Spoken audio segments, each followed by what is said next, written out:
Welcome and thank you for joining us today in our Meet Our CEO session with Andrew Hufford. My name is Lisa Day and I'm the Executive Assistant at Penny Brohn UK Cancer Charity. Thank you for sending in questions, and any that we won't cover today will be covered individually. We will respond later on. So welcome Andrew.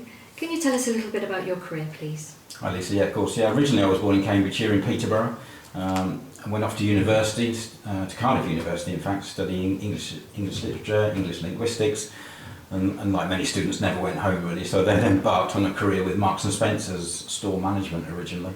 So I ran stores in Swansea, Salisbury, Bath and Yeovil, around the southwest part of the country, and M&S were brilliant actually for instilling in you a sense of discipline and rigour and analysis in terms of how you run any business really. So the skills I learned at M&S I've certainly taken into the rest of my career as I've gone forward. But I always felt there was something missing really in terms of working in the corporate world, and wanted to, I guess, do something more challenging, and therefore went into the charity sector. Around about 30 years ago now, I started work for the PDSA, the animal charity. And I guess what I learned within the charity sector is you have a fair bit of autonomy and you're able to put your own personal stamp on the work that you do as well. Because clearly, unlike big corporates, charities don't have the resources around them to put people in all the roles that are necessary. So you develop a skill and an ability, I guess, to work along many different disciplines. And it's a tough world to work in terms of fundraising and the charity sector itself.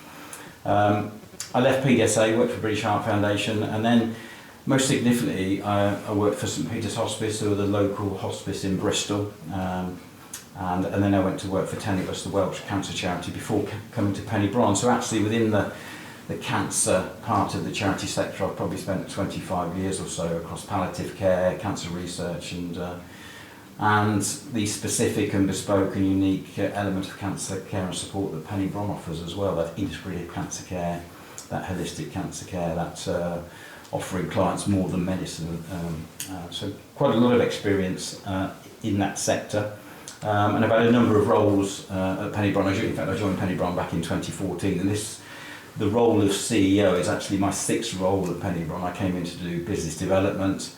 They thought I wasn't busy enough in the afternoon, so I then became the general manager of the National Centre, then head of income generation. During COVID I was interim CEO as well, and then commercial director after that, and now very fortunate to be made the CEO of Penny Brohn on a permanent basis, which is obviously fantastic. And the role is exciting, but it brings a great sense of responsibility as well as privilege as well, because as I say, Penny Brohn is a unique offering within the cancer sector. It's very special, it's something that people feel passionate about, and it's obviously a duty that I feel within this role to make sure that we maintain that going forward. Penny Brohn's now 42 years old, and it's important I ensure it has another 42 years of longevity in the future by continuing to offer its unique services, both digitally and physically going forward, and also to make sure it's financially self-sustaining as well. Yes, thank you. So you've had quite a varied career in the charity sector so far. So what would you say is your biggest lesson that you've learnt along the way? I think both in the charity sector and in business generally is that happy staff, motivated staff make a successful organisation. And I like to see teams that I work with being motivated, to have a can-do attitude, and to instill that in the culture as well, because I think particularly when you run organisations that are limited on resources, it's important we maximise the individual potential of everybody working within them, whether they're staff, whether they're volunteers, because that passion will cascade onto cancer clients ultimately as well. So I thought for them to pick up on that spirit and that motivation makes an organisation energetic as well. And in fact at Penny Brohn headquarters in North Somerset, we have a great example of that in action. We have 5 acres of very special therapeutic gardens that were created and are maintained by 20 volunteers who work for us on a Friday, and you could not buy that love and passion and care that goes into the creation of that. So I think that's a great example of what I've described in action really. It's really interesting, thank you. So you've had a 30-year career so far, mainly in the charity sector. So what would you say has been your biggest achievement so far?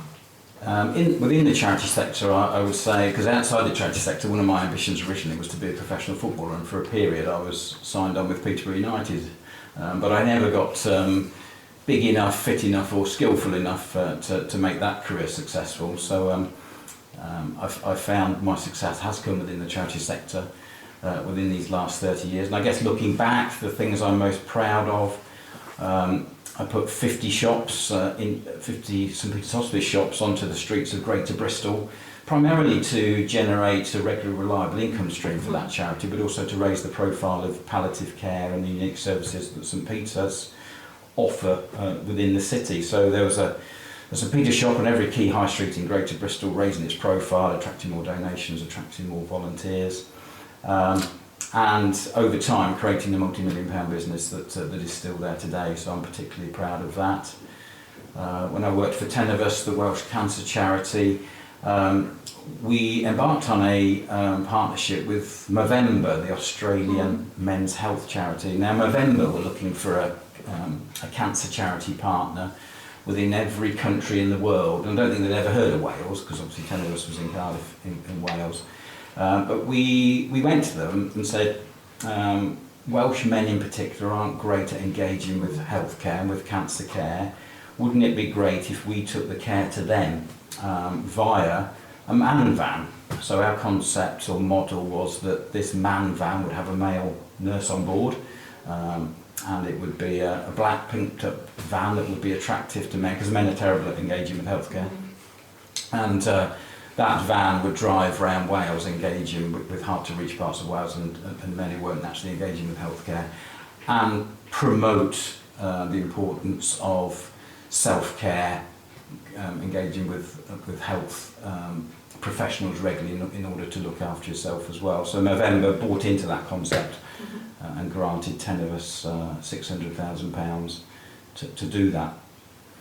I think services aside at Penny Brohn, two particular projects spring to mind in terms of that I'm proud of: putting Penny Brohn Services and its name on the high street in Greater Bristol, and we tried to do it during COVID as well, which was particularly difficult. So our hub concept, which is a retail Trojan horse in essence. We have the Penny Brohn shop front on Queen's Road, busy part of Clifton in Bristol, so it raises the profile of Penny Brohn. Funders, it appealed to funders because it was Penny Brohn coming back into Bristol after going into North Somerset.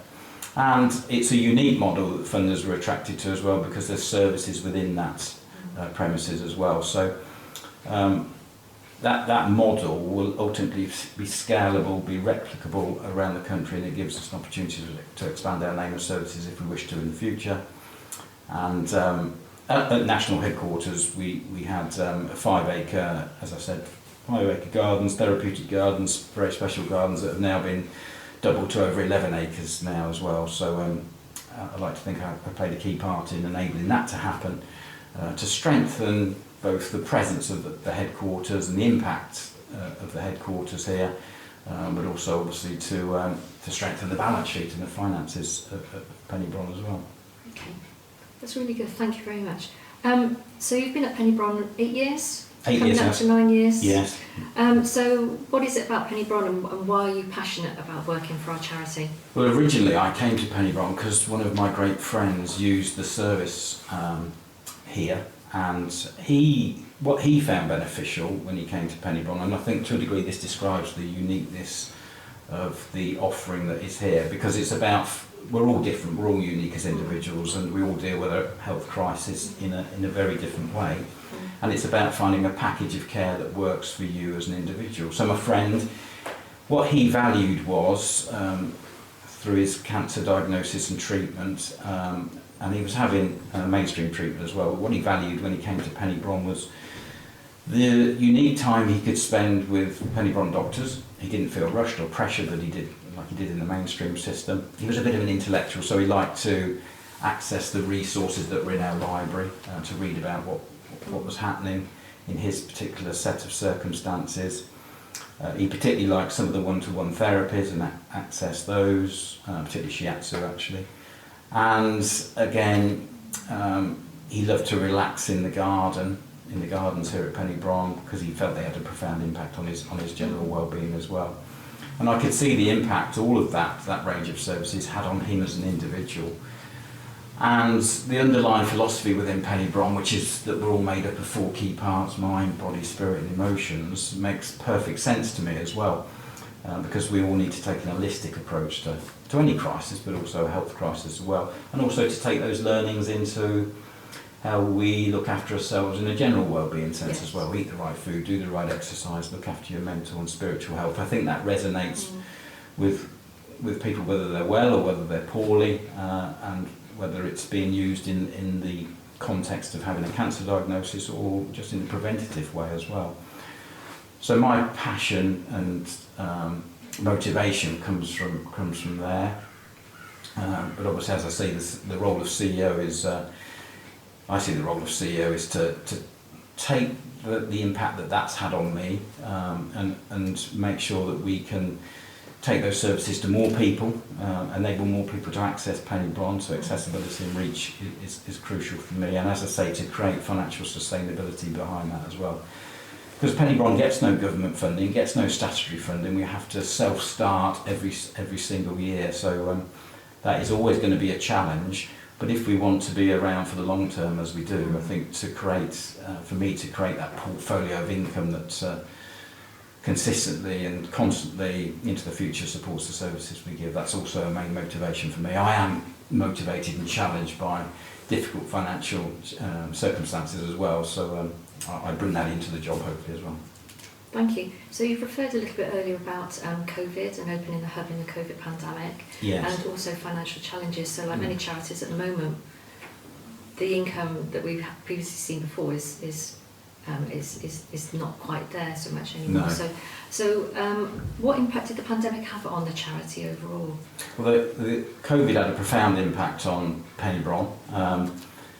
We were already seeing a decline in some of our funding pre-COVID, and during COVID we completely lost one of our major funders, which meant we had to not only resize the charity but also rethink how we were going to deliver services and fundraise during that period as well. So they often say, don't they, that necessity is the mother of invention, and we found that through our services with COVID. Pre-COVID, all our services had been in person and had been physical services, but obviously cancer clients were shielding during that period, everyone self-isolated, but we still wanted to ensure that our services were accessible. So our service team, within 6 days actually, it was a fantastic operational feat, put all our services online and enabled cancer clients to continue to access our unique support and care. So actually there was a spin-off benefit through COVID. It probably forced us to do something at pace we wouldn't have done under normal circumstances. I think as well it challenges you to look at how you're fundraising as well. We had a very successful direct marketing campaign during COVID called Double Your Money. A local major benefactor said, I will match any donations you get during this period. And that really energised and motivated donors to help us during a very challenging period as well. It also forced us, I think, to look at some of our assets, and we're very fortunate to have this 40,000 square foot building in North Somerset as our headquarters, but it wasn't always being filled to capacity. And there was an opportunity, therefore, for us to both generate funds and bring in synergistic partners into the building to work alongside us and shore up and bolster some of our finances. So through the evolution of that particular strategy, we have a number of tenants now under the same roof as us, a number of synergistic tenants. The National Centre for Integrative Medicine have now come to live with us and have very similar values and similar health goals. Vita Health, who do outsourced NHS counselling, they're now living with us here in the National Centre. And the Natural Academy, who specialise in nature retreats and ecotherapy, also again existing alongside us as well. So that's being forced to look at how we maximise our assets, I think, was also a spin-off benefit from COVID as well, ironically, and we take those lessons into the future. Excellent. So you've referred to services being provided at the National Centre and our shift in the pandemic to providing them online. Yes. So looking forward to the future then, beyond 2023, January 2023, what's what's in store for the charity going forwards? Yes, I mean, as I said earlier, like everybody else, we are affected by the macroeconomic climate. Running costs of organisations are going up, funding is harder to come by, and obviously those two key things we need to overcome. But what's crucial to me is we have created that very special digital online offering for our cancer clients that we want to obviously maintain, but also improve and craft further as we go forward, so it becomes one of the best in class over the coming years. I'm keen that we bring back more in-person services as we go forward, and this coming year there'll be a number of wellbeing days, a number of drop-in centres at the National Centre as well. And as we start to improve our finances and generate more money, one of my key goals is to siphon more money into direct service delivery as well, so hopefully we can evolve that even further. We're talking of partnerships. We have a very special partnership with Genesis Care UK, who offer private radiotherapy through 14 centres around the UK, and Penny Brohn has a wellbeing coordinator in each of those centres to offer the unique care and support that Penny Brohn has. And to me, that's the perfect example of integrative cancer care, mainstream care under the same roof, along with holistic cancer care as well through Penny Brohn. So it's very important that we maintain, develop and nurture that partnership going forward, because being a small charity partnership is one of our key opportunities to strengthen ourselves when we can't have everything in-house that we need as well. And financially, the goal for me is to create that mixed economy of income streams that diversify our income in order not to have all our eggs in one basket, make sure we maximise our opportunity and our potential, and take the pressure off services, put more money into services and develop that going forward through having all that ticking along smoothly in the background as well. So I see that as one of my key goals as CEO. Thank you. Well, thank you very much for joining us, Andrew. Is there anything else that you'd like to say? Well, really, I just wanted to take the opportunity to thank all donors, supporters, volunteers, partners, funders who have helped us in the last 40 years to continue to do that as we continue to face head-on the challenges that will come along to us in the next 40 years. And hopefully everyone feels they're as motivated by the cause and the service, that unique cause and service that we offer, as I am and as the staff here at Penny Brohn. And we continue to ask that you stay with us, support us, and watch us evolve and be even more successful in the future. Thank you very much.